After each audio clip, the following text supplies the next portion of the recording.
Welcome back to another episode of Drags to America.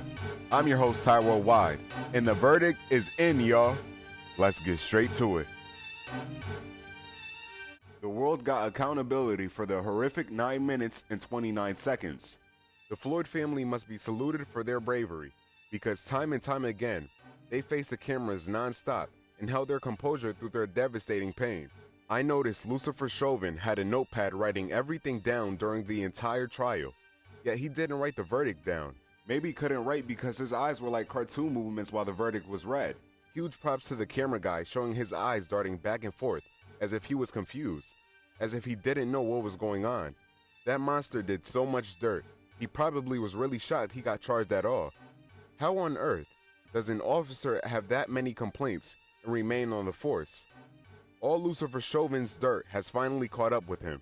I wonder how many other George Floyds did this officer put his knee on and kill? This monster Chauvin has a history of kneeling on black men's necks. Interesting how some made sure to bring all George Floyd's imperfections and dirt up, yet forget to mention this monster Chauvin's barbaric history. This loser beat up and placed his knee on the neck of a 14-year-old black teen. Is that how a cop should behave? He was comfortable on George Floyd. Many folks had a feeling he's done that killer knee to the neck move before. The few wannabe slave master cops that are malicious and wicked need help. I also got to touch on these stories as well. An Army lieutenant of color that serves the divided states of America is tough and trained to take on enemies around the world. Yet, he is afraid to deal with the police in his own city and country. It's despicable. How can we hope law enforcement protects our rights when it seems many in blue with a badge violate certain citizens? This cop pepper spraying a black lieutenant in the military shows he has no respect for others in uniform. He's a petty racist.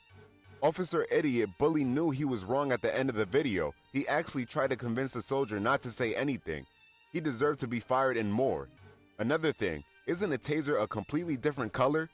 Doesn't a taser weigh different? This taser killer Karen held her weapon for a while before she used it. It seemed like she had plenty of time to switch her weapon. Or did she want to switch it? She was even training those officers with her. That seems strange. She can't determine which weapon is which. With 26 years of training, and she is confused which weapon is which? Why is she teaching other cops? The White House's response was kinda weird. What if these certain officers didn't act like Hercules killers? How would our cities be? Don't get me wrong, certain neighborhoods need good policing. However, we don't need the certain slave patrol officers in black communities. People of color in many urbanized communities want great policing. Some even want more police presence. Nonetheless, officers should approach communities of color like they approach communities in the suburbs. Before it turns chaotic, why don't officers introduce themselves to neighborhoods of color? In my opinion, when a city hires men and women to join a police force, maybe these individuals should actually live in the cities where they want to serve. If these officers never lived in impoverished areas, how can they relate to the struggle the people in those areas deal with? How would many of these privileged individuals that are now officers understand the plight of a person in the projects? Now, there may be a few officers that are from the hood and get it, yet most of these law enforcement men and women probably already place themselves on a higher standard than people in low-income communities. Many officers don't even live in the oppressed cities they serve. That in itself is scary. It takes me back to when I researched the slave patrol. For some reason, people say numerous blacks should remain calm. Do these Hercules officers bring peace and calm when they shatter lives with their deadly actions? Are these certain officers calm and peaceful when they use unnecessary force? The time we all seen cops calm and peaceful was when whites invaded the Capitol on January 6th. I'm curious, where are the black cops? Can't the black and brown cops have an intervention with their fellow co-workers? Why do we keep hearing all officers aren't bad? That narrative may be true. However, when do we get to the narrative that all black men and women are not bad and not a threat? I keep hearing bad apples need to be removed from the force. Now, there is good and bad in many things. Somehow, the police system have let a lot of people down. There may be some officers that are good, even great, yet the devastating actions that several rotten apples in the force bring spoil the police apple orchard. Some officers, as well as numerous people they serve in the ghettos, face mental health issues. A lot of people in urbanized areas need mental health treatment, and many officers need mental health treatment as well. These cops may need services to talk about their issues. When the verdict came in, we all were more shocked than anything that the monster was found guilty on all charges.